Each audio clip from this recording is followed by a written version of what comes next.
I'm ready. What are you ready for? Doubles. We're playing tennis. Doubles. It's 26 degrees out, Wheels. It's all right. We'll just clear the snow off. Okay. And look at that. My serve's up. This is going great. Roll the thing.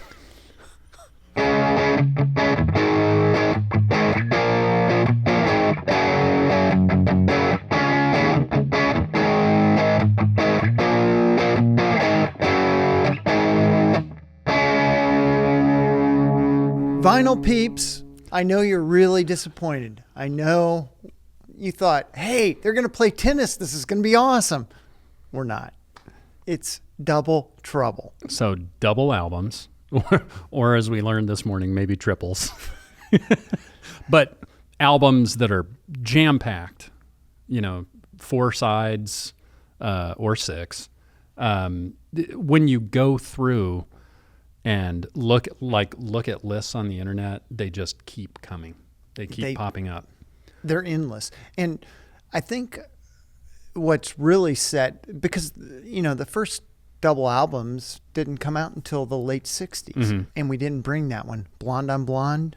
Bob Dylan. That's supposed to be like, everybody recognizes that as like the first double album, at least in pop music. Yeah. Yeah. And double albums have always been a big thing on anthologies and greatest hits and live albums.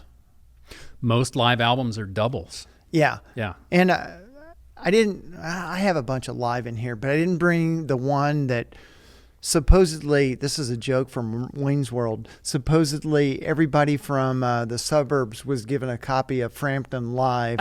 Comes alive. Yeah. That was like part of your induction into the suburbs. Here's your Frampton Comes Alive. Well, I mean, Frampton Comes Alive came out after Kiss Alive. It's just how insane is it that live albums picked up so much steam in the 70s, and that one is probably as big a reason for that popularity as anything else, because that was all over the radio, and it kind of still is. It really is. And it, as big of a hit as it was in the U.S., people in Europe don't even really, Frampton is not somebody who's on their radar. That's interesting. Well, maybe as an artist, but that album is not like everybody doesn't have it. Yeah. I mean, a lot of bands were saved by the live album. Kiss is one great example of it. And, through their career, they've added to those live albums. We may or may not talk about another one today. But Kiss had 3 studio records and really hadn't hit anything out of the park with it. Dress to Kill was the 3rd. That's the one that has the studio version of Rock and Roll All Night on it, which is a great song and a great version of that song. But that song really didn't become a hit until Alive was released with the live version of that song. And that changed everything for Kiss. That set Kiss on its course, Yeah, and as a bunch of double albums have done, they've just in the 70s, it exploded. It was just a format that everybody liked. And there's a bunch we don't have. Should we talk about some of the hitters that we're not going to hear about? Well, we're not going to hear about Quadrophenia, because that kind of checks a few boxes. That's sort of a rock opera plus double or triple album. But as far as like, everybody thinks of Pink Floyd immediately when you talk about concept records. And The Wall, I love The Wall. And it's one that I'm not going to talk about today. Because we've talked about it so much. Yeah. And I intentionally, at first I was worried about having enough of these, but then I intentionally didn't bring certain things that I've talked about before, because I like talking about new stuff. Yeah, it's fun to talk about new stuff. And stuff like The River, which we've talked about. I will still talk about some that I've talked about, but I left The River off. I left Being There by Wilco, which there's an interesting fact about that. Wilco priced Being There as a single album, not as a double. Interesting. Because of an agreement that Tweedy had with the record company. No kidding. Yeah. Huh. I had no idea. The Jayhawks, speaking of the Americana type stuff, have never put a double album out, I don't think. Really? Well, I'm pretty sure because I have all of them. And Yeah. none of them are None of doubles. them are double. And what is the distinction? Because there are a lot of albums that are 2 records, may not exactly be a double album. Yeah. Well, the CD era kind of fungued everything with the double album because CDs would hold so much more information. Like twice as much. Yeah. That it just, when the vinyl craze then kicked back in and they wanted to re-release all this stuff that was maybe only a CD release, they had to do double albums. Yeah. Yep.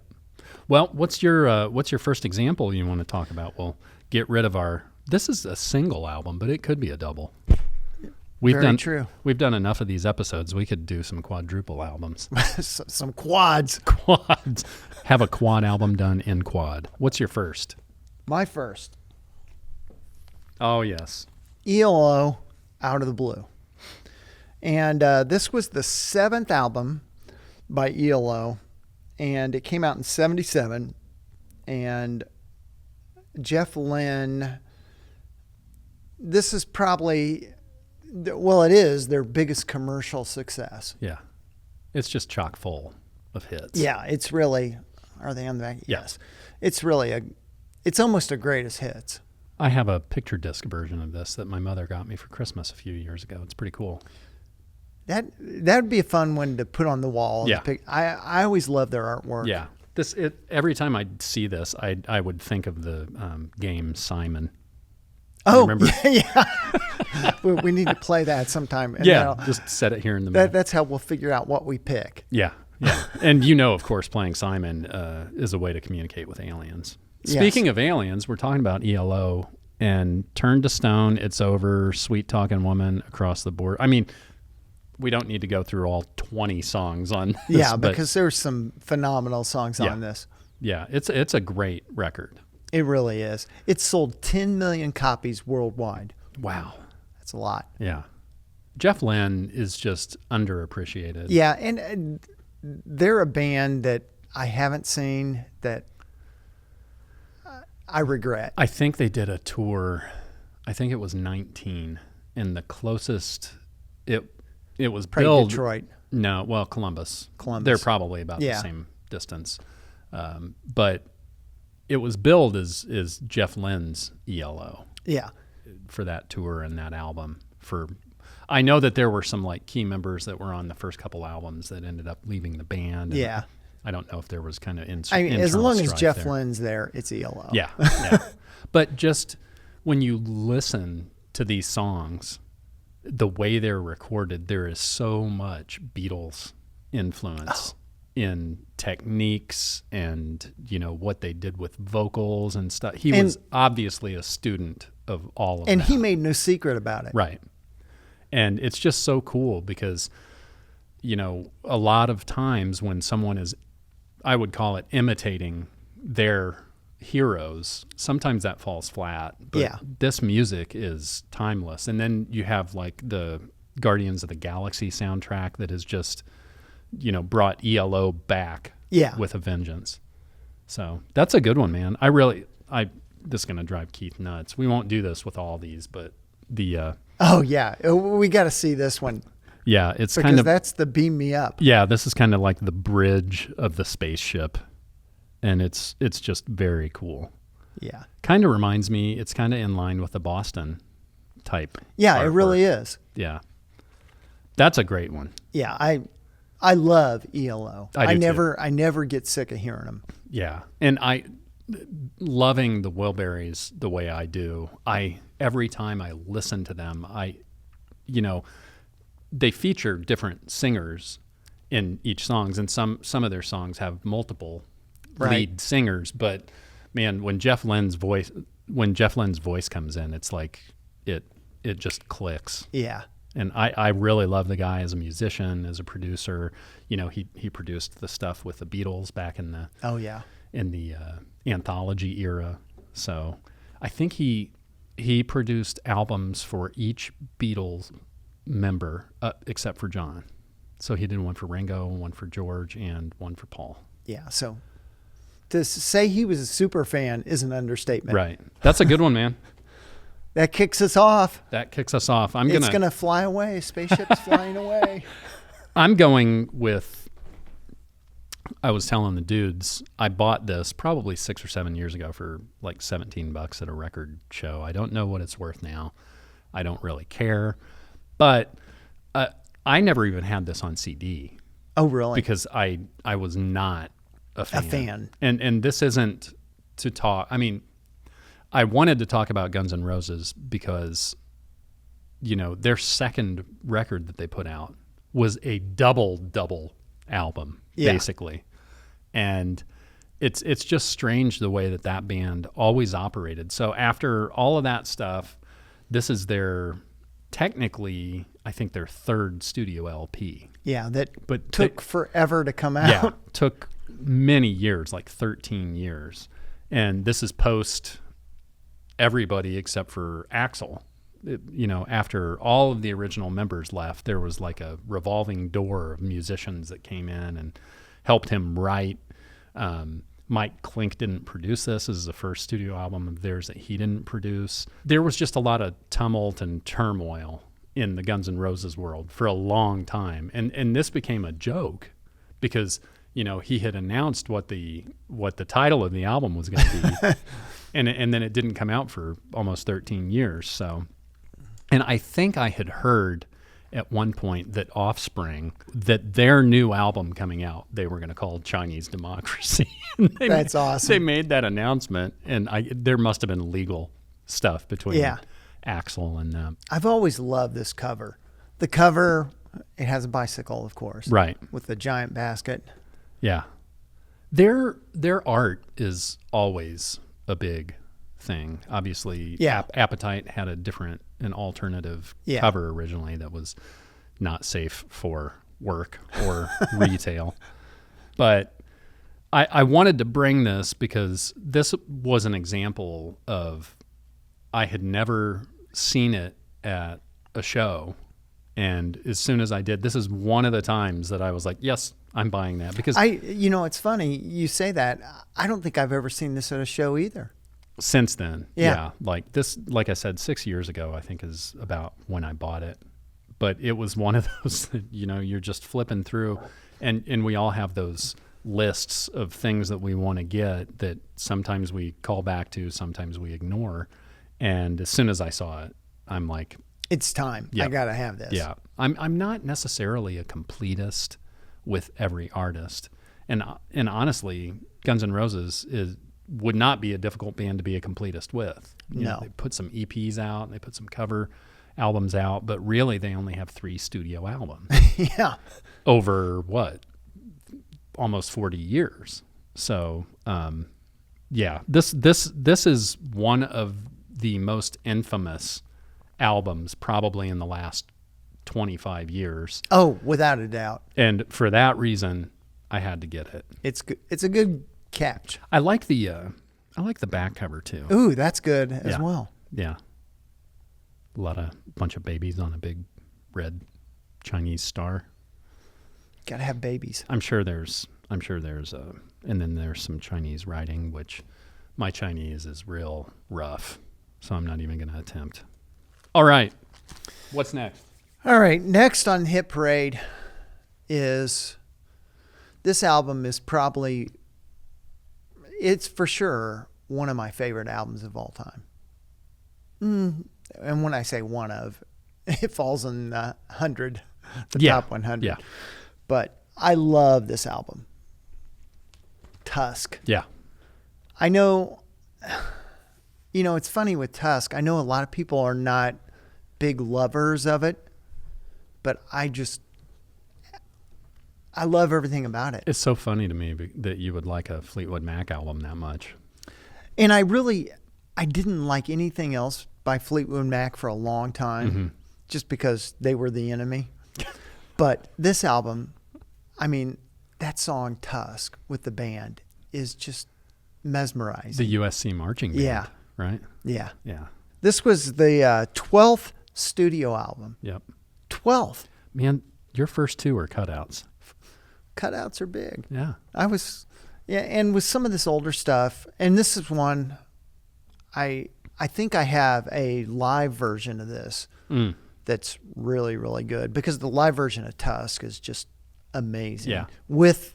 They had the USC marching band. Yeah. When they did the dance, I think in '94, Yeah. they brought the marching band on to play along, which is cool. Yeah. So this is their 12th. 12th. But when you think about it, I mean, they started in like 1966, 67.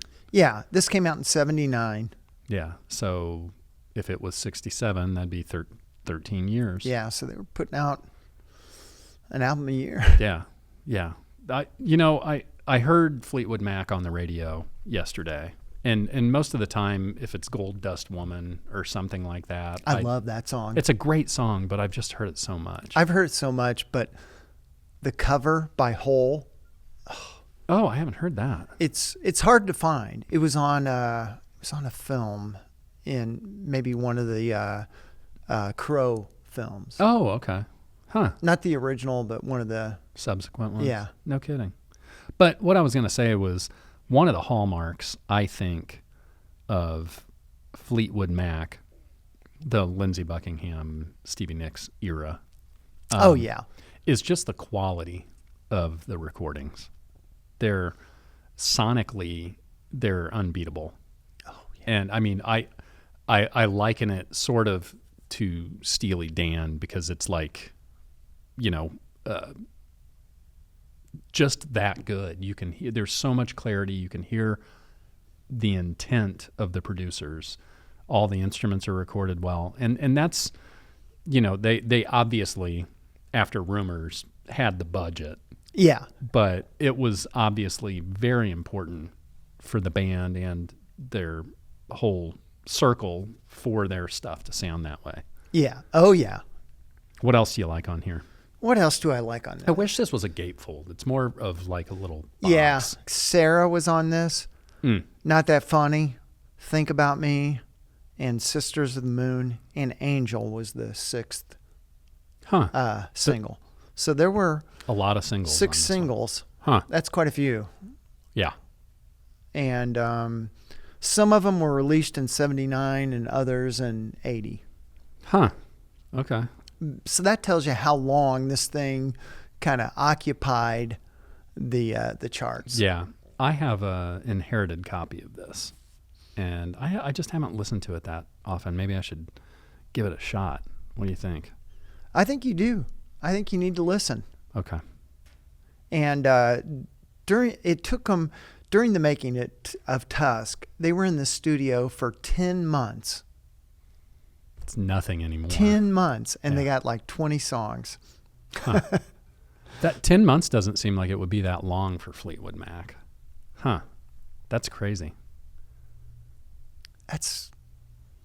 Well, I mean, given that they were pumping out a record before year. this, a record a year. Yeah. I mean, even with this, so.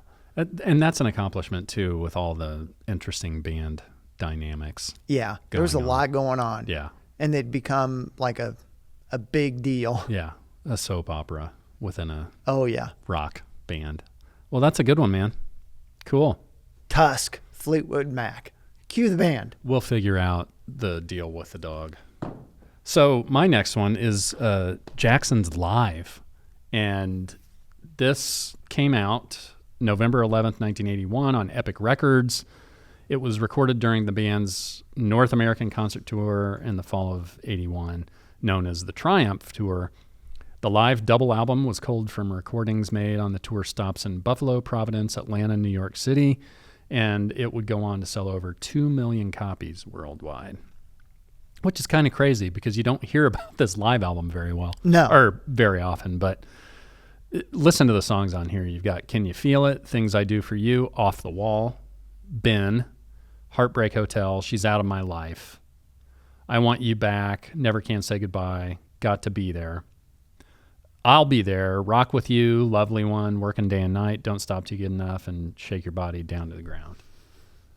That's a pretty good list. Yeah. And the Jacksons, for all intents and purposes, were riding on Michael's Success. coattails at that point. Yeah, and this is pre-Thriller.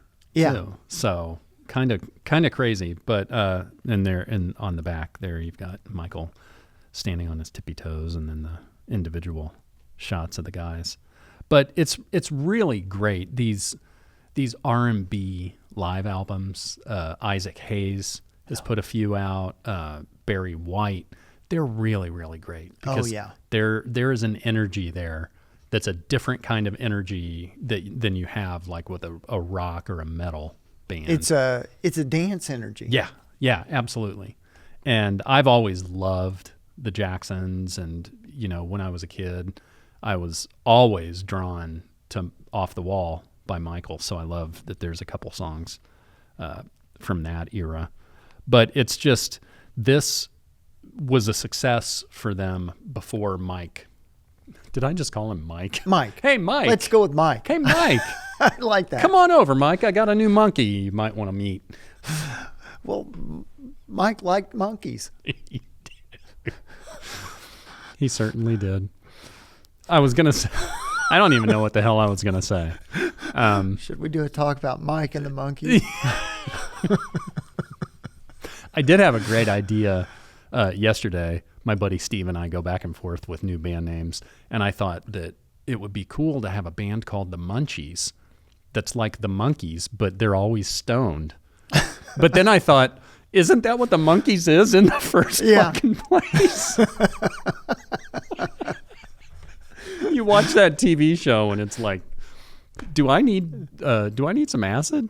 But I love the Monkees. I'm totally off track here, but yeah. So it's interesting when you consider that this was before he just blew up. Yeah. And completely changed the entertainment industry. And it's great to hear because, to be in the Jacksons and then Michael starts his solo career, and each of them tried, solo forays, but they get their due here before he just is everywhere all the time. And it sounds good. It's a really good record. So I don't know. Let's see. I don't know who produced this. And didn't they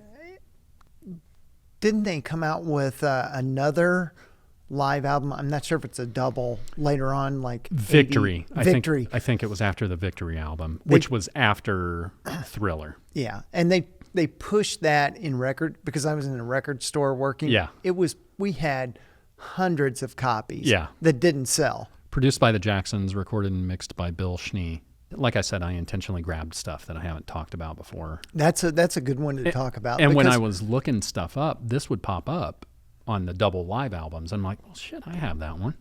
So, I'm going to bring it. Yeah. That's a good one. Thanks, man. Nice. And now I'm going to talk. I've talked about this one before, but it's such a huge record. Outkast, Speaker Box, The Love Below. Mm-hmm. I love this album. Mm-hmm. And I'm not a big R&B guy, but there's something about, and this thing was a massive hit. Yeah. It sold, let's see. I bet it's sold 10 million records, hasn't it? Oh, it reached number 1 on the Billboard Hot 100. And the hits, the singles from this came out in 2003. Hey Ya was one of them. Right? The first single, which is one you don't even think about, is Ghetto Music. Okay. Then Hey Ya, mm-hmm. The Way You Move, mm-hmm. Roses. Oh, yeah. And Prototype. Okay. I love the song Roses. Yeah. Yeah. I remember that one. That one's almost not safe for work. Yeah. Yeah. But the cool thing about this, it was almost 2 albums. So right. they each got their due on each album. Yeah. It really is. It's like 2 different personalities. Yeah. You've got the Big Boy album and Andre 3000. Yep. Actually, it's $29.99, but we round up. It didn't land. Anyway, yeah, this is a really good one. And I remember I was working Pacers with you back then, and their music was on constantly. Oh, it was yeah. on it was on the television everywhere. It was in commercials. It was on at Pacers games. I mean, Hey Ya was played endlessly. Yeah. So it was almost an inescapable album. And when albums are inescapable like that, they've struck a nerve. Yeah. And it's one of those that, although a lot of songs are overplayed from it, I still love. It's one of those I don't get. I don't know why, just because it just really struck that nerve with me. Yeah. I mean, I got sick of hearing it at the time, but it's when something is that all encompassing, it becomes kind of a time capsule. And anytime you hear it thereafter, it takes you back to that time. Moment. And I just have to think to myself, oh, remember that time when I had $0 ever? And, I was drinking every night of the week. And you were probably playing in a band at the time. Yeah. What year was this? 2003. The end of the band was around then. So, yeah, kind of in that time. Yeah. Promising local band. Not remembering how I got home. Yeah, that kind of thing. And Andre 3000 started recording this using Pro Tools at home. No kidding. Yeah. Huh. He's quite a dude. He just put out a new record. This new record is like a jazz flute record, and it's the first song off of it was like a 27-minute song. Wow. Yeah, he had some epiphany about. Well, he has the money to play now. Yeah. But yeah, he's an interesting dude. They're both really talented guys. I don't think they get along great. Yeah, I get that impression. And well, I mean, this kind of sums it up. Mm-hmm. Yeah. It's an interesting, I don't know, technique or something when you have a group, like Kiss did it with the solo albums, but it's very interesting to put out one album that's basically split down the middle. The Beatles, it was always Lennon and McCartney. Yeah. But they didn't write together. So it's an interesting concept for sure. And here's Andre with his Jaguar at the Eiffel Tower, apparently, and then Big Boy has got his records and his DJ set up. What's in the middle here? Oh boy, there are some interesting photos here. Oh yeah. Huh. Racy. Yeah, I wonder if that's just a regular cigarette or if it's a left-handed cigarette there. Could be. That's cool. And that's not an easy one to find. No, I think this popped up as a deal, and I'm like, I got to have that. Yeah. Well, I'm glad you got it. Well, I was trying to figure out where, since Hey Ya is the biggest song, Mm-hmm. I'm trying to figure out where that falls on the album. It's Andre. It's Yeah, so it's on the Love Below. Love Below. Mm-hmm. And I don't... Oh, there it is. So it's... Pretty deep. Yeah, it's deep. Yeah. Hey Ya followed by Roses. Yeah. And it's right in the middle, which is crazy. Yeah. For a song that big. Yeah. But I don't think you can anticipate a song becoming that big. No. You know what I mean? You release it Yeah. as a single, and then it just... Well, and that's one of the reasons Ghetto Music is the first release, or the first song on Speakerbox. Yeah. Well, my next one is technically a triple, and I got this before they did the 50th anniversary re-release where they had a new mix of it and stuff. I've got my Dark Horse Nice. Square hype sticker in there still. So All Things Must Pass, until this morning, I thought that it was George's second record, but it's actually his third. And we learned a little about that today. But All Things Must Pass. I'll hold it. Okay. When you think about it, I mean, a lot of these songs were songs that he submitted to the Beatles that were subsequently brushed aside by Lennon and McCartney. And he had quite a cadre of music to be able to put out. And this is really his first solo album. Phil Spector, who was working on Beatles stuff, is the guy that actually produced this originally. And really, I really want to get that new version because it's a little it's de-spectered, and less of the wall of sound and the horns and stuff, and maybe bringing George a little bit to the fore. And I think for this one that makes a lot of sense because this is really George being George, and you want to hear George singing, and you want to hear his guitar. You don't want to hear a bunch of other stuff. Yeah, and Phil Spector, just unbelievable producer, changed the sound of pop music, in the 60s. But I think this was kind of the tail end there. And I don't think you can apply that kind of production to just any music. And I love these songs. I don't necessarily love the way the mix. Yeah, or the way Phil kind of took care of them, but I feel that way about some of the Beatles stuff he did too.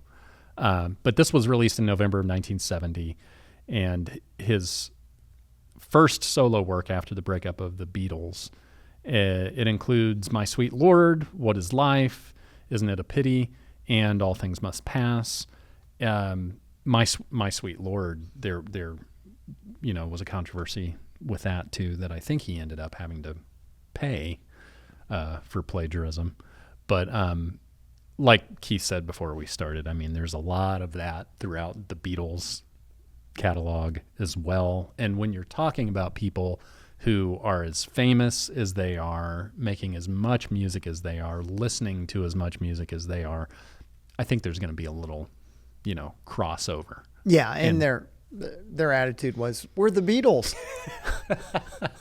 But this is technically a triple album, so I'm going one more. That's okay. Than just double. But I guess, and I had never thought of it, but the four gnomes on the front, I guess there's a thought that this picture is an intentional statement of the four gnomes kind of being the Beatles less important and him sitting up. I never would have, in all the times that I've looked at the artwork from this, I never thought about that. I knew he loved gardening, and that was one of his huge pastimes, but I never looked at this picture that way before. But that's a very interesting way to look at it.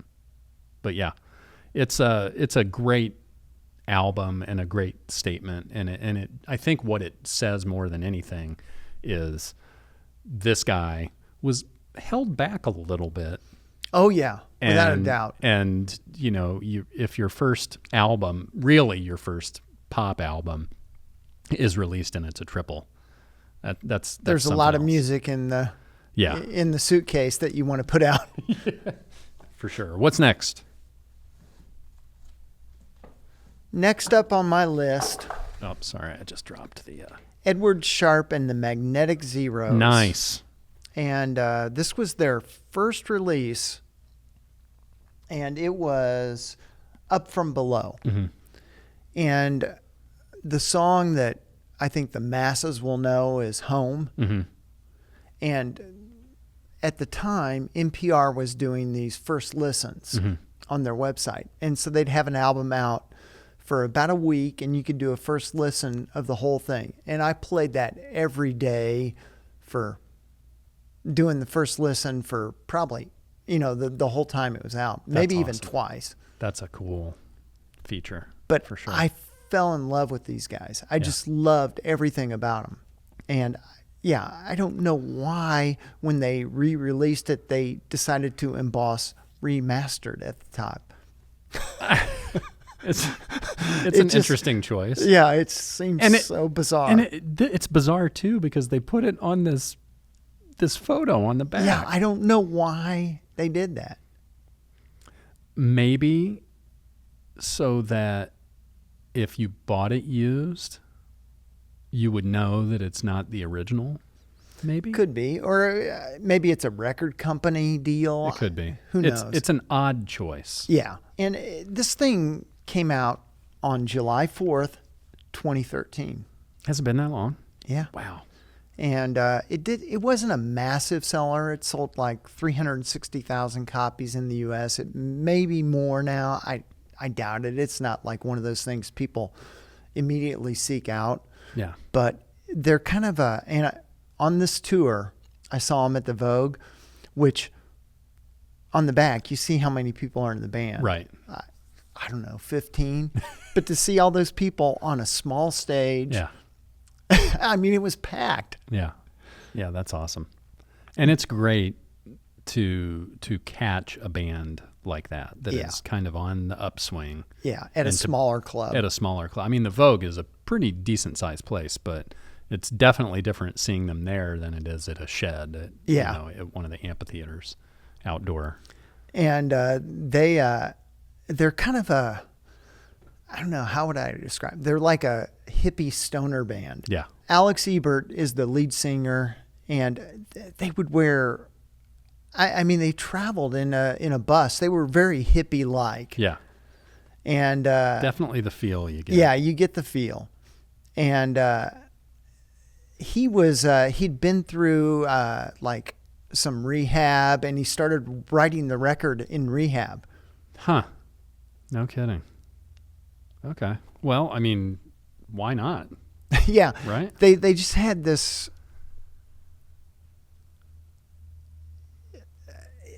I mean, a sound that who decides in 2013 we're going to put out a hippie band record. It just wasn't a thing that people were into at the time because it was very 60s 70s in the sound, Yeah. Yeah. and it's a very atmospheric record. That's cool. I do love the photo on the front. Yeah, I love. I wish there was a big thing that says remastered Yeah. in the middle of it. The remastered. Who knows? That's the mystery that Which we're trying to solve. what record company? It's Vagrant, which is part of BMG, Yes. and that's part of RCA, Yeah. which I believe is part of Sony, Yeah. Columbia. That's cool, man. That's a good one. They're one of those ones that I looked and this was hard to find. Mm-hmm. Is this their first? Yeah. Okay. See, again, putting out your first record, Chicago did it. Like the first 3 Chicago, maybe 4 Chicago records are doubles or triples. One of them's a live Yeah. record. But that's ballsy, man. It is. to- Well, and again, it's the CD era. yeah. So, they were aiming for the CD crowd. They had a bunch of songs they Right. wanted to talk about or wanted the world to hear. We should do a show and discuss the CD era and the difference in thought when it came to albums between CDs and records. Because Yeah. really, once CDs became as big as they did, I mean, bands were just loading them up with songs because they had the space. They had the space. You had 23 minutes, 22 minutes on each side of a record at 33 1/3. And that's going to limit your choices. Yeah, that's one of the like in the 2000s, there are a lot of things that are double albums just because that was the CD era, and why not? Yeah. Yeah. Well, that's a good one, man. Yeah, I love this band. Cool. This is a little band from New York City. Just a little band. You guys may have heard of them. Kiss Alive 2. This came out in 1977, October 14th to be exact. And the singles from this were Shout It Out Loud and Rocket Ride. And then the cool thing about this is the fourth side. The first 3 sides are live, and the fourth side is all studio stuff, new studio songs. And the songs on that fourth side are All American Man, Rockin' in the USA, Larger Than Life, Rocket Ride, the studio version, and Any Way You Want It. And man, those those studio songs on this are really great because, they kind of gone to the well with the first Alive, so they couldn't repeat those songs on this. But this, as far as their live records, this is my favorite. I mean, they are just absolutely on fire at this point. This is really right before that pinnacle that they reached, where, I was too young to know it. You were probably just the right age, but Yeah. at that point they were everywhere, making TV movies, really starting to release the toys and all the marketing and stuff that they did. And,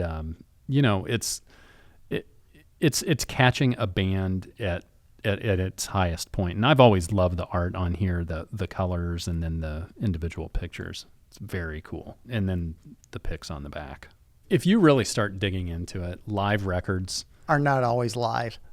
probably over half the time are not. Yeah. Because when you think about it, and I was going to talk about this when we were kind of talking about Frampton, if you think about it, recording at the time didn't have the ability to isolate the guitar amps from what you were recording on the drums and then the vocal and stuff.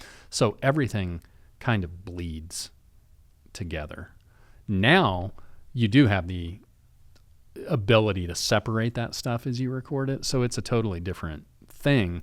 But, what you would end up with if you had to do a lot of editing or had to, mix different performances together is a lot of bleed through from the instruments. So yeah, a lot of the live albums that we love were probably very much touched up Manufactured live. in the studio. Yeah.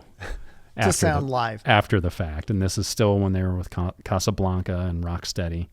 And this is the one to go with as far as I'm concerned. And this is my Japanese white label promo version of this.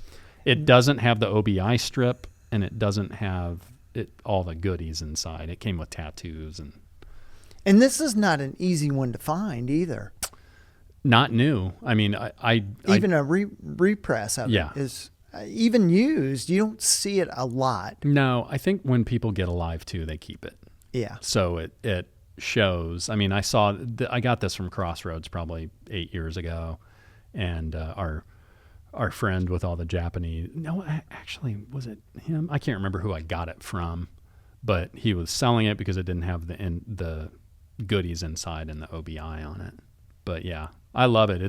It's a great one. I'm probably going to go home and listen to this later. That'll be a good one to close out the afternoon. Absolutely. Well, before I move on, I screwed up. Oh, no. Edward Sharpe and the Magnetic Zeros, actually, this album was their first, but it came out in 11? No, it came out in 2009. Oh, okay. Huh. It was released. Yeah, that makes more sense. Yeah, July 7th. Okay. 2009. I don't know where I came up with the July 4th. I saw that somewhere. Or 13. Yeah. I don't know. It must be the headband. It could be. Reducing circulation. Reducing circulation, and I'm messing. Anyhow, so we screw up a lot, but this one I could fix. Yeah, he caught it. Most of the time, if there's any screw up, we can just copy paste and boom, it's taken care of. I knew you were going to bring this record. Yes. I don't have it. I've never bought it. I get confused which side's which. Here we go. That's upside down. That's upside down. This is it. There we go. Mm-hmm. The name of the band is the Talking Heads. Mm-hmm. And this was their first live album. And a lot of people say Stop Making Sense is better. Mm-hmm. I disagree. Yeah. Well, this is their best live album. This is earlier. Yeah. And really before they had that opportunity to be affected by all that success. It really is a great encapsulation of them live. Yeah, and this came out in 1982, March 24th.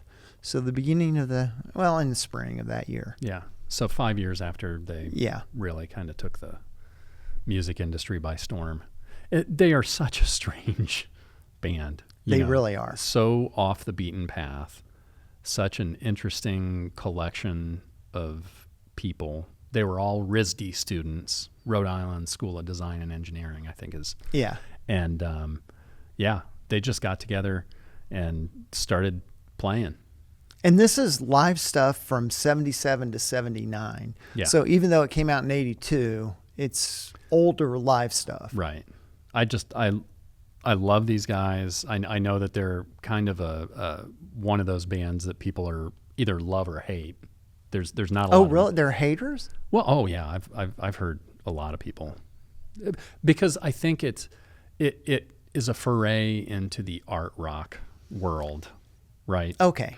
And I think that it's so different that to some people's ears they just don't pick up on it. I've always loved them. I mean, when you hear something like that that's so foreign that you've not heard before, it's kind of scary.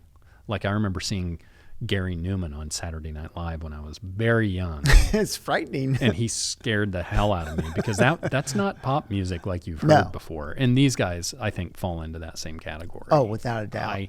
I love the fact that David Byrne is always doing something different. And when you hear the Talking Heads, it's the Talking Heads. And I bought this in Spain. There you see. No, it's upside down. Well, but the stickers. The stickers right there. Down. So 15 euros. Sorry. And so the second side is 80 to 81. Or 81. So it's basically 77 to 81. Cool. Yeah, and you see how the band gets a little bigger. Yeah, it gets bigger, and it changed in the 80s versus the 70s. Yeah, so. More percussion. Yeah. Very percussion-oriented. That's a good one. And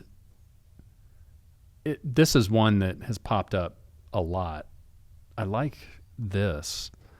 You got the Germany and France thing down here. Yeah, and I haven't even totally looked at this. It's fun to buy stuff in another country. Yeah. Just to see the difference. Absolutely. And it was a used copy, so really in Spain was the first time I'd seen one used in the wild. I think I saw one at the most recent It's popping up a lot more now. Because but this of the was, re-release. Yeah, this was in 2020 when I got it. Yeah, that's great, man. Good one. Yeah, had to bring this one. So you had to go rescue your daughter, and you rescued a Talking Heads record on the same trip. Well, I'm going to talk about one. We have talked about this before. Yeah. But it's such a good album. It is amazing how much music there is on this. I mean, it's 2 records, 4 sides, just basically every hit from the disco era. And this came out in 1977, and there were a lot of hits from this. How Deep Is Your Love, More Than a Woman, Staying Alive, If I Can't Have You, Night Fever, Boogie Shoes, which is Casey and the Sunshine Band, More Than a Woman, and Manhattan Skyline. So there were 8 singles released from this soundtrack. That's few. And, most of these are written by Barry Gibb and the Bee Gees. But this was one of the first records that I just listened to all the time when I was a kid. And I still have the Half Price Books sticker on here. $1. This Half Price Books took this into their inventory in October of 2007. And I got it for 98 cents. $1 American dollar. Less than $1 American dollar. And we don't have to, go too far into this. The movie, when I saw this movie as a kid, I didn't really appreciate it for what it was. So that kind of messed with my idea of it. I need to watch the movie again. I haven't seen it in a long time. Yeah, it's been a bit for me. Yeah. But it's such an important record for so many people. I don't even know how many this is sold, but I bet it's diamond. I bet they've at least sold 10 million. When I saw the film, I was in middle school, and at that time, you could get into theaters. They'd sell you a ticket. They didn't care how old you were, even though it was an R-rated film. Yeah. And I remember seeing it and just being kind of blown away. And I didn't even like disco, but I love this movie. This was nominated for Record of the Year. It was nominated for Song of the Year for Staying Alive. Record of the Year was also what it was nominated for. Staying Alive. Best pop vocal performance by a duo, group, or chorus. Saturday Night Fever, Bee Gees. They won that. Best arrangement for voices. They won that. Producer of the Year, Barry Gibb, Morris Gibb, Robin Gibb, and a couple other dudes that we don't know. Grammy. It got a Grammy Awards Hall of Fame Grammy in 2004. The movie was nominated for the National Film Preservation Board.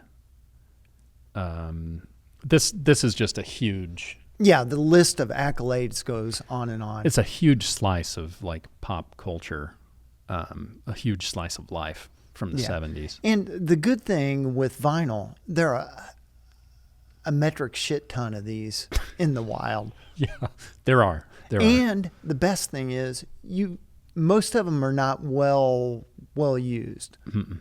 So you can pick this up for under $10, even in today's market used, and the copies are going to be almost mint. Yeah, it's a good one. And,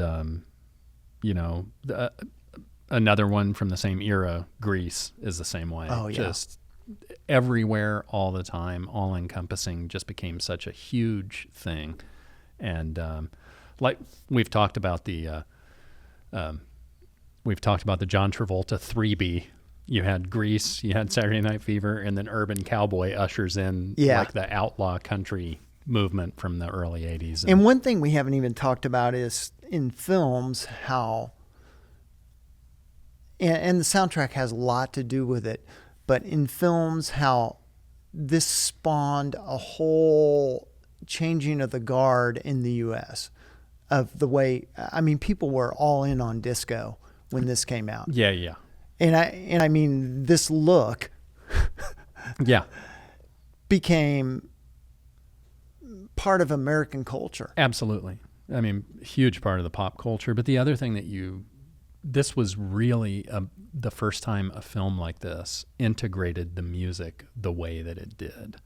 If you watch Quentin Tarantino and the way that he weaves music in, or any television show nowadays, music has become such a huge part of the way that films and television shows are presented and put together, and the music a lot of times feels like it's part of the narrative. I mean, this film changed a lot. Yeah, it really in that did. regard. And it's one of those that I listened to all the time as a kid. So I didn't only scratch the hell out of my mom's Beatles records, Mr. Russell, but I scratched the hell out of our original version of Saturday Night Fever. What's your next one? Yeah, I can't do any. I can't dance, and if I were to try to, it would be an embarrassment. What's your next one? The next, and this is an interesting album, Cream, Wheels of Fire. Oh yes. It's interesting because it came out in '68, but it was released like one side is studio or one album is studio and the other is live. Well, then it was released as a single live or single studio and a single live. No kidding. Yeah. Huh. I didn't know that. But when it originally came out, it came out as a double. Double. Yeah. Yeah, man. Cream is so important, but we're around for such a short period of time, I'm going to open this up because I love the gatefold in this. It's just, This is when you should, if you have psychedelics, take them now. I didn't realize this was on RSO Records. I believe our previous album was also RSO. Yep. It was. Yeah. Look at that. An RSO double. And we have a little spaceship, so we have another theme running through this show. Yeah, I like the artwork on this. I've always loved the artwork. Yeah. I mean, it was smack dab. And what year was this? 68. 68. Okay. Yeah, smack dab in the middle of the psychedelic era. And their artwork definitely shows in that. But let's look at this. It's white room sitting on top of the world, passing the time. Those were the days, born under a bad sign, deserted cities of the heart, crossroads, spoonful, train time, toad. Yeah. And this was their third album. Yep. That's a great one. I don't think I have any Cream. I may have another one, but this is the one I really wanted because I really, really, really like this album. Yeah. Such a great band. Yeah. I mean, obviously fraught with issues, be it, chemicals or personality problems, all of that stuff. But they were kind of like one of the original supergroups, Oh, yeah. And, side 3, which kicks off the live set. So it starts with Crossroads, and then it goes into Spoonful. Yeah. And Spoonful clocks in at 16 minutes and 47 seconds. I knew it was like over 15 minutes long. Yeah. So that's a long song. And I don't know what it is about some of these jam songs, but I just love them. Yeah. I mean, it's not something I want to put on all the time, but it's good. It's like my version of jazz. Yeah. It's good background. Yeah. And capturing these dudes at the pinnacle of their careers. Just an amazing thing. I mean, when you think about it, Cream existed for 4 years, I think. And, with all of the extracurricular crazy stuff that was going on with each of these dudes, I don't think you can expect a band like that to be around any longer than that. No. And they didn't really get along very well. Exactly. I mean, you have drugs, you've got personality problems, you've got a world-class guitarist stealing the wife of another world-class musician.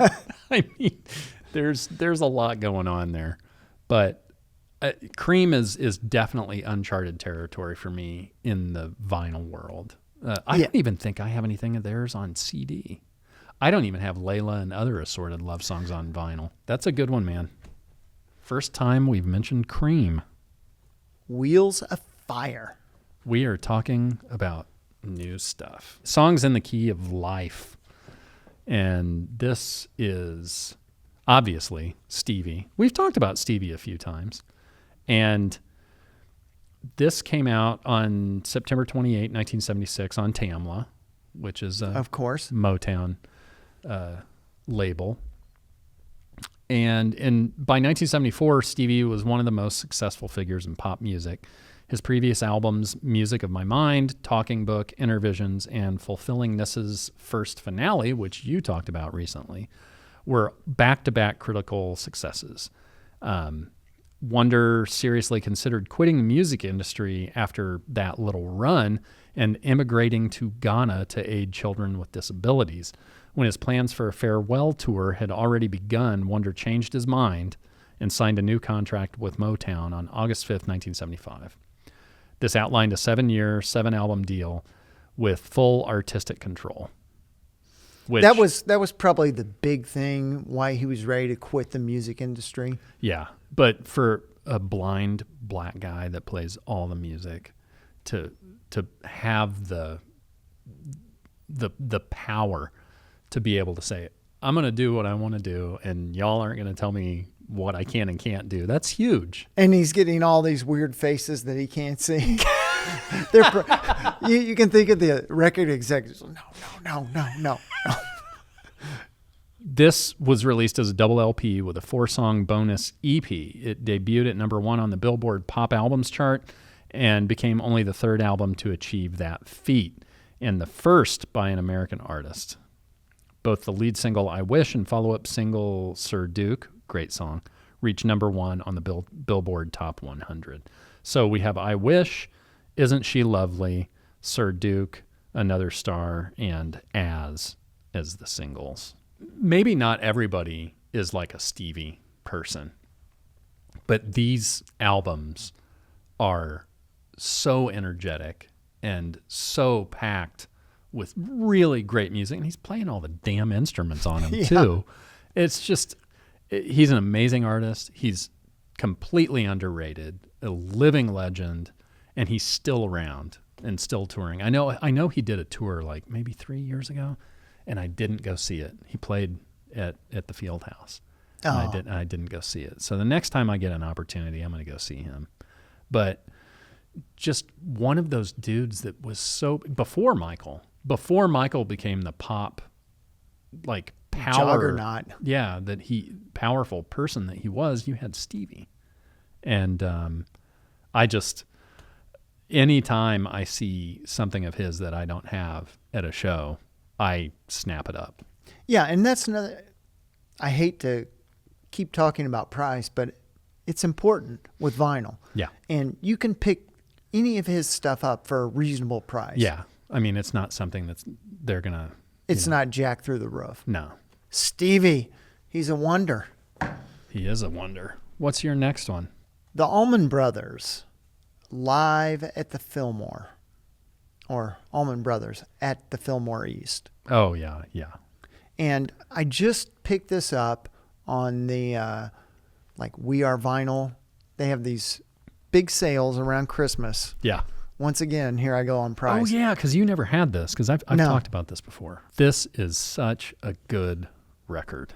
And there's like an extended like box set version of this, because they played, I can't remember how many times they played, how many nights they played when they recorded this.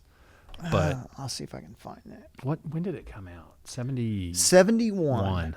July 6th. July is a big release time. Right in the middle of summer, man. Yeah. And, the Allman Brothers Band is also, I think, underrated, kind of forgotten about. When you think of jam bands that have come to prominence, the first and foremost is Grateful Dead. Then you have... Fish, Dave Matthews. These guys were also a jam band. I mean, they can play these incredible songs that they put on their albums, but they can play very long versions of them. And when Dwayne Allman is playing guitar, let him play. Yeah, let him go. This was their third release, and the Fillmore East was ran by Bill Graham, who... If you've heard any stories, he was a maniac. Yeah.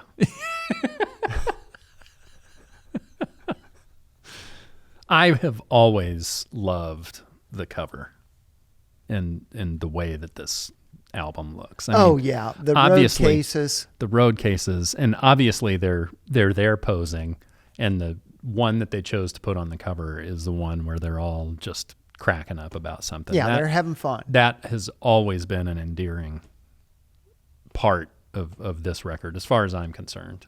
It is lightning in a bottle for a band at the top of their powers. One thing we don't talk about much with doubles, but most of them are gatefold. Mm-hmm. I love gatefold. I do too. I even prefer single albums to be gatefolds. Yeah, it just... Yeah, and you got some live shots from them playing. Just so good. Side 4 is only the Whipping Post. Whipping Post. How long is it? Is it like a 17-minute version of it? I can't remember. No. It's 22 minutes 40. Eat a Peach. Eat a Peach was a double as well. Yeah. That's a good one. And it's absolutely an essential, I think. Yeah. It's phenomenal. Yep. Well, you said you weren't going to talk about this one. I had to bring it. Oh, good. The River by Bruce. And this, I believe this is his first album without the E Street Band moniker. This his fifth studio album, released on October 17th, 1980 on Columbia. It's his only double album. The River was produced by John Landau, Springsteen, and bandmate Stephen Van Zandt. It was Springsteen's first to reach #1 on Billboard Top LPs and Tape chart, and spent 4 weeks at the top of the charts. It received critical acclaim, and the title track was nominated for Best Rock Vocal Performance at the 1982 Grammy Awards. So the songs from this that were singles, listen to this: Hungry Heart, Fade Away, Sherry Darling, The River, Cadillac Ranch, Point Break, and I Want to Marry You. So there's 7 singles on this record. That's quite a few. Yeah. And it's sort of a gateway into his future writing. This was after Darkness on the Edge of Town. It was made during a recession, so hard times for people. And its title song is a song that he wrote for his brother-in-law and sister. And it's a really good listen. It's just like a hairpin turn from the rest of the E Street Band stuff. And this is actually an inherited one that I got from my wife's aunt and uncle. And I love the little wedding picture on the back too. But, Bruce, he's one of the people that, like, as far as American artists, he's right up there in most people's minds with, like, Dylan, like the songwriter type of dude. And I think he deserves to be. Oh, yeah. And by no means do I think all of his stuff is great. Amazing. But he definitely, there's at least 1 or 2 tunes on each of his records that I think are just really, really great. I have a lot of Bruce stuff, and I do have his box set, the live box set. Live 75 to 85. Yeah. Yeah. I think is it 5 records? 4 records? 4 or 5. There was a lot of his stuff I didn't have. I think I had Born in the USA because it was a Columbia House record. Oh, yeah. Yeah. He's kind of like the blue-collar American poet guy. And that's his elevator pitch. Yeah. And he is, without a doubt, an American music icon. Yeah. All right, next up, 9 Inch Nails, The Downward Spiral. This is a big one. Yes. This was really the one that sent them into the stratosphere. 94. Okay. March 8. Yeah. I worked at a record store at the time. It was a big deal. To be completely honest, I was not a 9 Inch Nails, and I'm still not a huge 9 Inch Nails fan. I like Pretty Hate Machine. That's like, yeah. When I in hindsight, I listen back to that, and that really strikes a nerve with me. But this was huge at the time. Yeah, it's regarded as one of the most important albums of the 90s. Yeah, I definitely agree with that. I've always loved the way it looks. Very Spartan Yeah. cover. Yeah. But I mean, it was kind of Trent. I say they. It's really Trent. Mm-hmm. And then a gatefold, but who knows what that is? I could see when these guys became popular, I could see you having almost been a fan from the beginning. Oh, yeah. And I was lucky enough to see at the 89 Lollapalooza 9 Inch Nails. Oh, okay. And that was Pretty Hate Machine, which Oh, yeah. Pretty Hate Machine's a lot more industrial. It is. More gothic, and it checked every single box for me. Yeah. I mean, I kind of, the goth type stuff that you're into, I look at this as like heavy goth, like almost a heavy metal version of that. And because it just so extreme, taking stuff that Kraftwerk and Ministry and all those bands before them did and just turning it on its ear. Amping it up. Yeah. Yeah. Very, very cool. Not something I can listen to all the time, but sometimes when you need to get pumped up, a good 9 Inch Nails song is yeah, and I think that's a good analogy. It's like heavy metal meets industrial. Yeah. Yeah. I just remember these flying off the freaking shelves when I worked at the record store. And it was just kind of crazy to me because what was the first single? Was it March of the Pigs. March of the Pigs? And And then Closer. And then Closer. Closer is the one that really, really blew up. Yeah. That was a cool thing about working at a record store at the time, because as a music fan, that's one angle, but then you really get an idea for what people are really like grabbing onto when you sell them, thousands of copies of something. It's a concept album detailing the self-destruction of a man from the beginning of his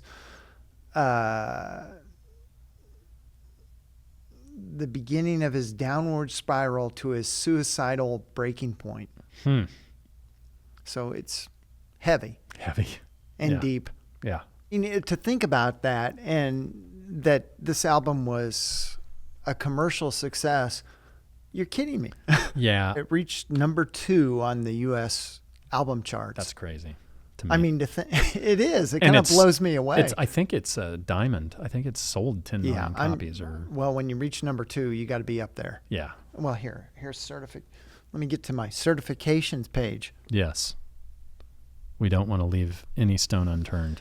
So in the U.S., it's 4 times platinum, 4 million. I bet it's more than that by now. Yeah, by now it's got to be more than that. Because artists, I believe, have to pay for recertifications of stuff like that. Oh, do they? Yeah, because that expense of finding out how many copies of something it has sold, I mean, that expense falls to the artist. So a lot of these numbers can be from 10, 15 years ago just because those artists don't want to pay to have that done. Yeah, and Nine Inch Nails was, although they were a world phenomenon, they were really a U.S. phenomenon. Because if you look at, what the other sales are across the world, Canada, only 300,000 copies. Yeah. The UK, 100,000. Well, I also think that association with Lollapalooza is a distinctly American festival. Yeah. And I think that that's part of it. If they were doing Lollapaloozas in Germany or, the UK, I think that they would have sold a lot more records there too. Yeah. Yeah. That's a good one, man. Yeah. And I don't know how grunge took off across the world, but I know in the US it just took over music. Yeah. Yeah. Next up. All right. It's Rush's Exit Stage Left. This was released in October 1981 on Anthem Records. And this is after touring in support of their 8th record, Moving Pictures. The band gathered recordings made over the previous 2 years and constructed a live release from them with producer Terry Brown. It features recordings from June 1980 on the Permanent Waves tour and from March 1981 on the Moving Pictures tour. So the big live versions on this record were Tom Sawyer and Closer to the Heart. I really love this live album because I know that Geddy's voice is take it or leave it by a lot of folks, but this is a point at which they'd been together for 7 years and his voice kind of settled in, so he could still hit those stratospheric notes but sing them with a little more gravitas and control than he had before.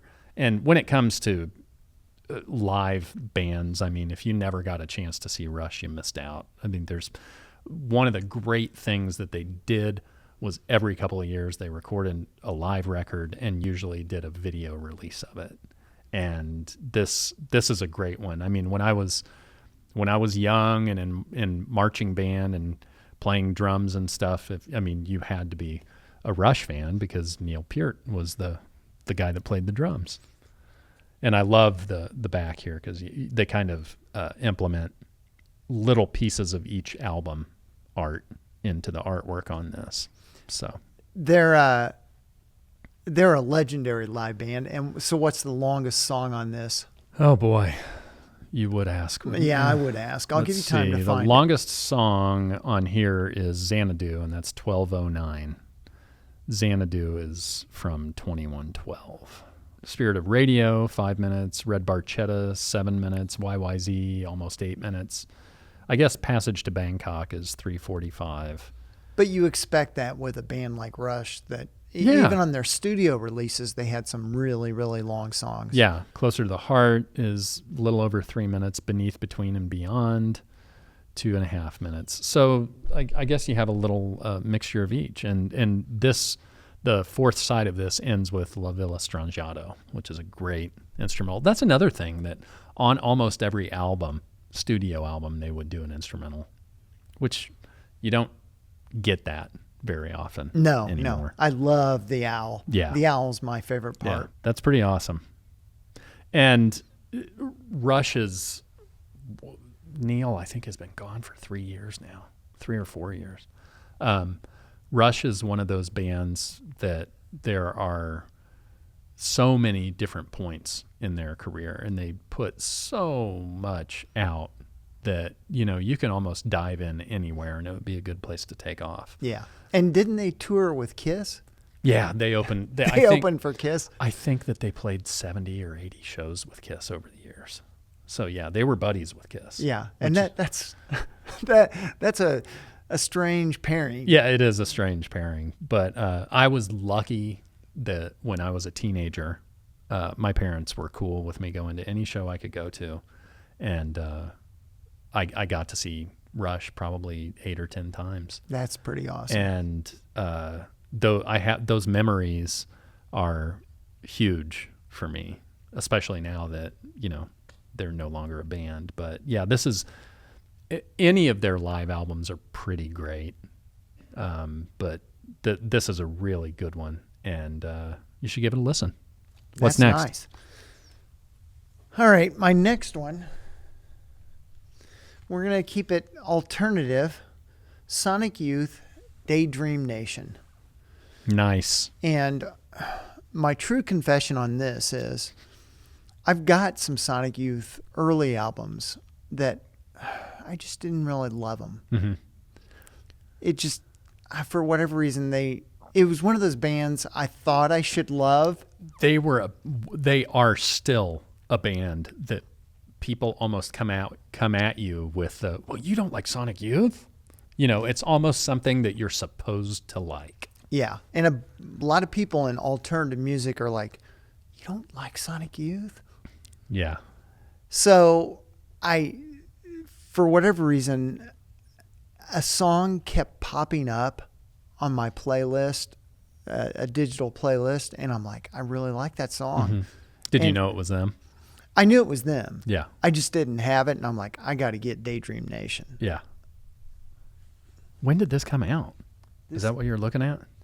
88. 88. Okay. Yeah. Okay. So it was when I was still buying a lot of vinyl, Mm-hmm. but the first couple albums I had from them just did not really strike a chord. So Yeah. I kind of just, Yeah.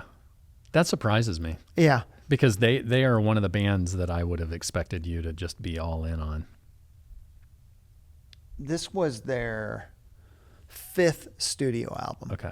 And this is probably their best known studio album. Huh. Okay. This is one that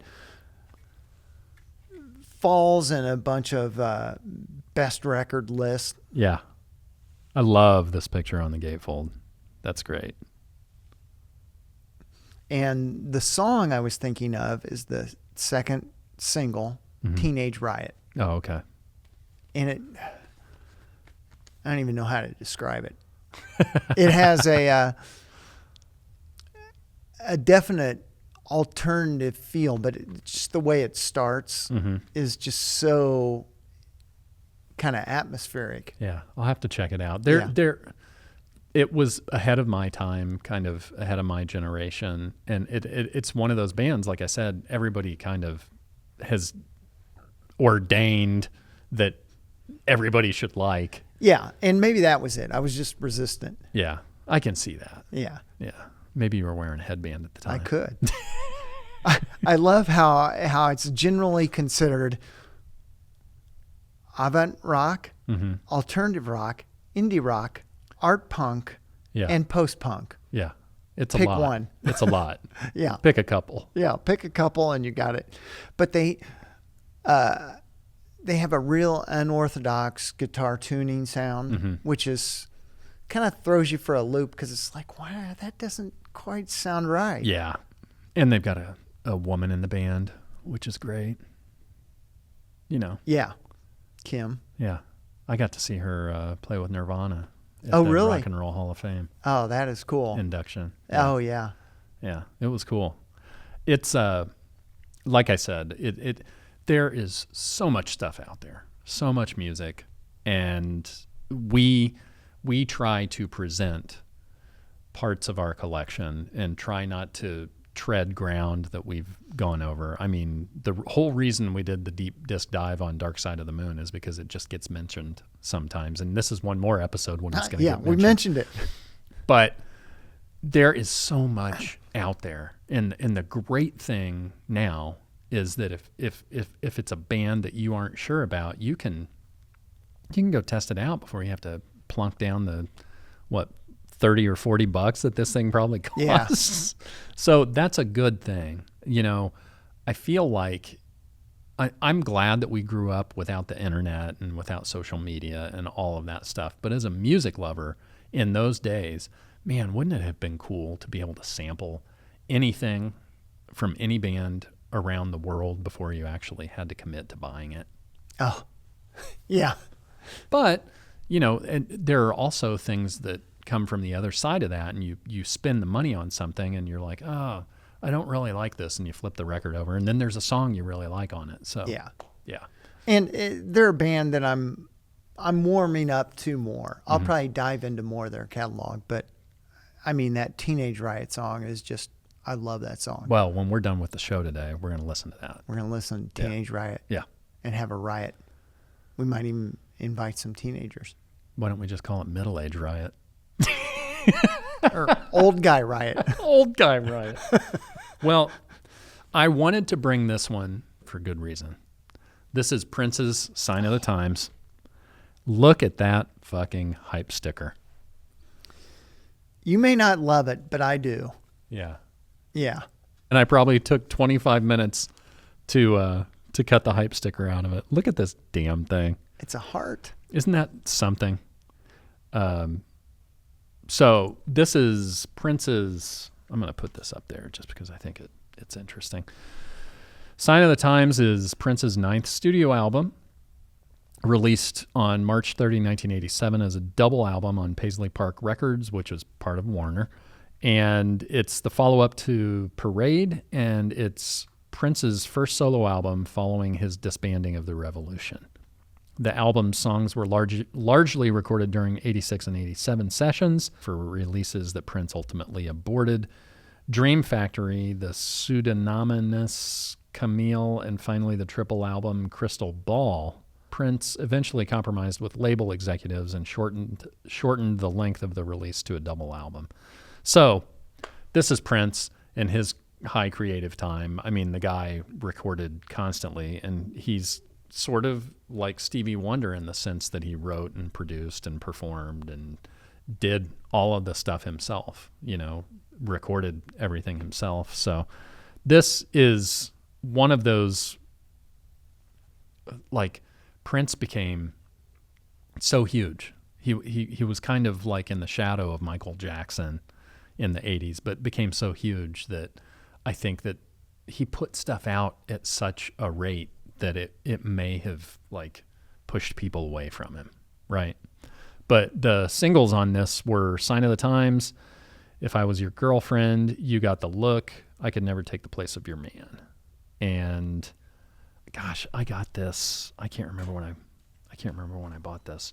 It's been a couple of years, but you know, I'm not going to collect all of Prince's stuff because it's a little bit like trying to collect Dylan. Yeah. There's a lot. That's exactly what I was just getting ready to say.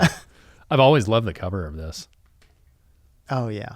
There is Starfish and Coffee is one of the songs on here, and there's a thing on Sesame Street where he does a different version of that, or it might be that version with the Sesame Street characters. It is so cool. I'll have to find that and post it on our social media. But I just love produced, arranged, composed, and performed by Prince. Can you imagine that? Well, and that was everything he did, really. Yeah, basically. Yeah. Yeah.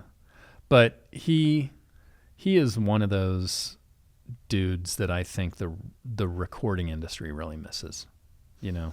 Oh, yeah. I mean, he and Tom Petty died so close together, and I really think that those are two musical souls that we really miss, because there's nobody else like them. Yeah, Prince is one of those guys that did so much that it's going to be hard to jump on that horse and ride it into the sunset just because he's going off in every different direction. Many directions. But one thing that he definitely was not afraid of was fucking-normous hype stickers. Look at that. That's big. That's a big one. Anywho, sign of the times, kids. Give it a listen. And Prince is I wonder if he cited Stevie Wonder as a big influence, because Stevie was like Prince before Prince. Yeah. I think there is no way to avoid that when you're talking about a black artist. Yeah. Which, when you think about it, I can't remember what I was seeing a commercial for some documentary, and it was talking about how in the early days of MTV they didn't play any black artists because I think what they said was that black artists didn't sell magazines, didn't make news. And this is in the early 80s. You know what I mean? Yeah, so that really pissed Michael Jackson off, first off. But how do you think it made Stevie feel? Yeah. You know, and Prince was coming up at that time too. So it's just a really odd it's a really odd thing to think about. MTV became very much associated with black artists and R&B artists later. But yeah, early in its infancy, they caught flack for that. Yeah, the music industry really controlled what we were supposed to listen to for a very, very, very long time. And you can't like overstate how big of an influence MTV was. I mean, it just changed record industry and radio and live performance for years. Yeah, still has. What's your? Is this your last one? Yeah, this will be my last one. And you knew I was going to bring this one. Clash. Yeah. The name of the band. The only band that matters. Yes. And unlike our other favorites, it's not a gatefold, because this is one I probably bought in, I don't know, the early 80s. Yeah. And this was their third studio album. And for a band that wasn't that well known and that big, to come out with a double album, that takes some gravitas. Yeah. Yeah. I love the callback to the Elvis Presley record that the front cover is. Yeah. Yeah, it's a great one. 1980 on Epic Records. I love the back because kind of like a jazz record. It does. Yeah. It definitely has that feel. Except there's no description. You've just got the feel. Yeah. Or maybe even a 70s or a 60s Beatles record. Right. The early stuff. Man, these guys, I don't think the world was quite ready for the Clash. And I don't think the Clash was quite ready for the world. Yeah. And this was December of 79. Oh, okay. Yeah. This is a good one. This is one that I still don't have. London Calling was a top 20 single in the UK. Yeah. And the album has sold over 5 million copies worldwide. I'm sure it's more than that. It's platinum in the US. I love the warning sticker on here. This album contains lyric content which may be offensive to some members of the public. Yeah, this was before Tipper got involved, but yeah, my hatred of Tipper. That's a whole nother show. We need to do a show about the PMRC, and we should really do that. Yeah. We should talk about albums by people who spoke at those Yeah. Because congressional Tipper hearings. killed Frank Zappa. I'm going to live by that. Do you have all the Clash's stuff? Because I have it all on CD and vinyl. I don't have everything on vinyl. right, And my favorite Clash album is the one that may have followed this up, Sandinista. I love it's a triple. yeah, Combat Rock was That was 82, yeah, or 83 maybe. maybe 83. Yeah, I know Sandinista is your favorite. I don't. Yeah. I think Combat Rock is the only one I have on vinyl. I've got their singles CD, and that's great. Yeah. That's awesome. They're definitely a band in motion. You know what I mean? Oh yeah. Definitely not. I mean, kind of became famous as punk, post-punk, but they're not just a punk band. No. I mean, they were doing dance type music, R&B. They type. were experimenting a lot. Yeah. They were having fun. Yeah, and that's that's so different for a band that captures that much attention. Under normal circumstances would be like, okay, we got to do what's popular, what people are going to expect, and I don't think they ever No. did, and that's probably why they weren't together. Well, you said it was because that's part of the reason that they broke up, because Mick Jones wanted to go more dance, right? He wanted to go more dance, more like reggae influence, and I think Strummer really just like old time rock and roll. Right, like rockabilly Yeah. and stuff like that. Such a strange collision. I've always loved this picture of him smashing the guitar on the front. Who's smashing the guitar on this? Do you know? Is it Mick? No, I think that's the bass. So that would be Paul. Yeah, I think it is Paul. Yeah. It's such a cool, it's an iconic image. It really is. I mean, even if you're not into the Clash, you know this cover. Yeah.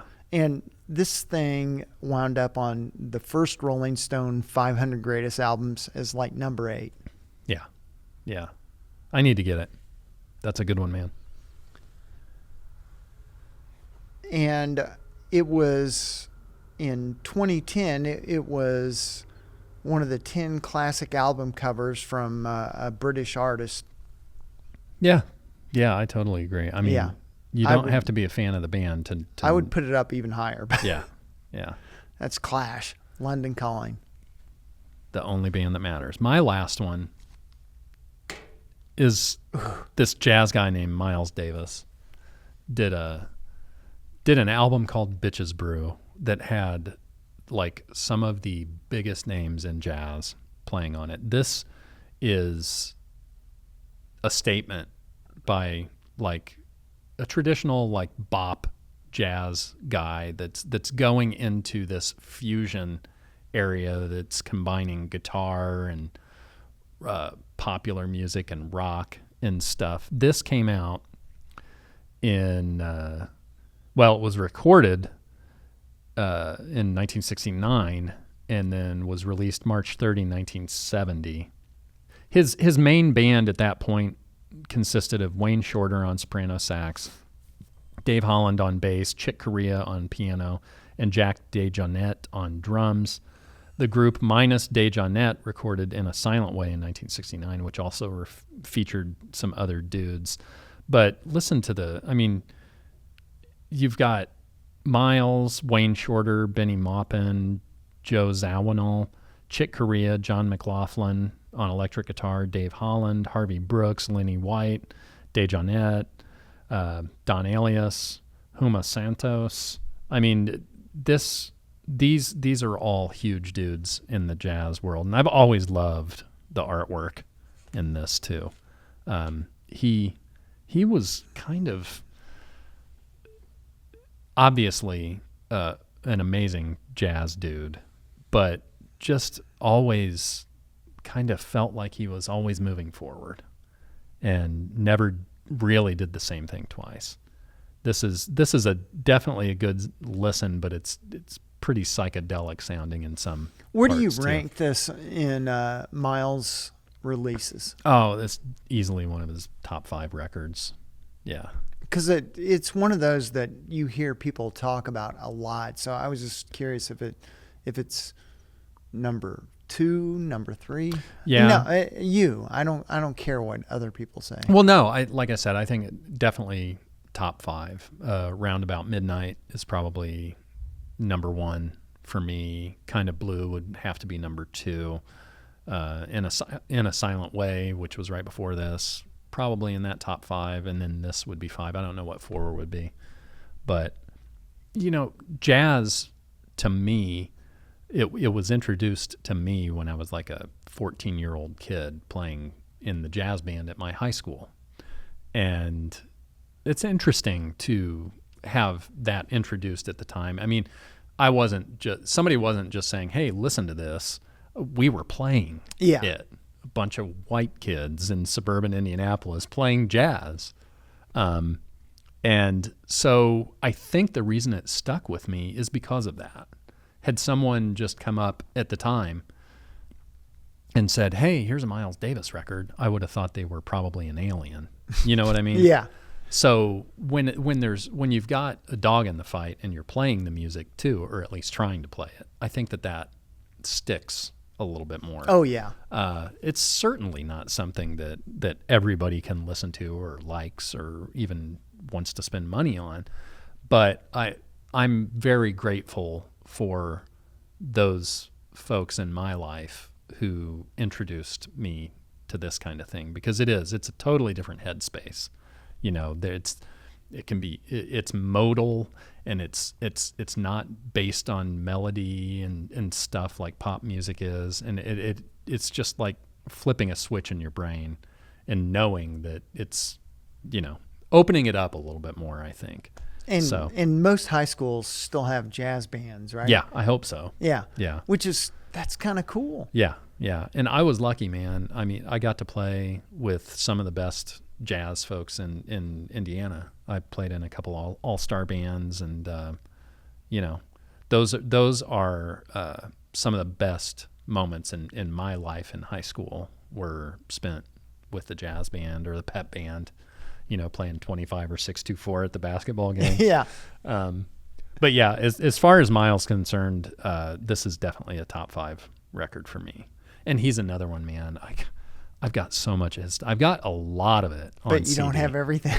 Oh no. I mean, I have. He's like Dylan. I started like really digging into Miles like 20 years ago and trying to get a lot of his stuff on CD way before the vinyl thing blew back up. And even on CD at the time, that's a lot of money to spend. But Yeah.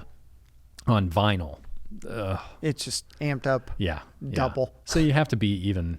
I mean, I'm a lot more selective nowadays. Yeah. Yeah, because I've also got a lot more. I mean, I told my wife last night when I was going through records, I'm like, man, it is so cool that Wheels and I can say, hey, let's do a show on this.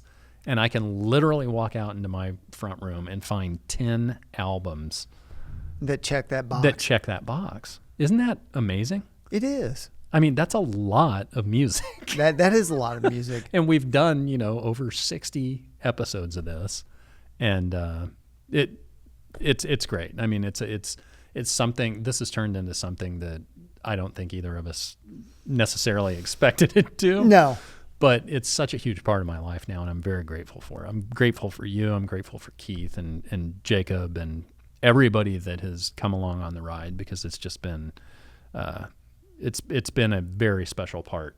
Yeah, it's pretty fantastic of our lives in the last few years. So. Another special part of our podcast is our YouTube channel. And in case you haven't listened to the recent episodes or any of the shorts, you can go to YouTube Music and listen to podcasts on there, and it includes the video. And the cool part about it is that when you're listening to it or watching it, the screen can go off and it'll keep playing. And on our YouTube channel, we have all the morsels that we've created recently, all the shorts that we're doing, the unboxings, the what's in our bags, because sometimes it's fun to just say, hey, this is the new stuff that Wheels and I have bought, and show you guys. So it's kind of like you guys walking up to us, attacking us in the middle of a record store and saying, hey, what's in your bag? Yeah. So that's a lot of fun. But we want you guys to check out the YouTube channel, appreciate all that work that Jacob's been doing on the thumbnails and putting these pieces together. He's really taken it to a level that we never would have expected. We want you guys to comment on everything. We want you to share with people that you like. We also want you to give us ideas for new shows and tell us what you'd like us to open. We have a lot of requests for you, but I think you guys can handle it. So until next time, for Wheels, that guy right there, and me, I'm Jay, we'll see you all the next time around.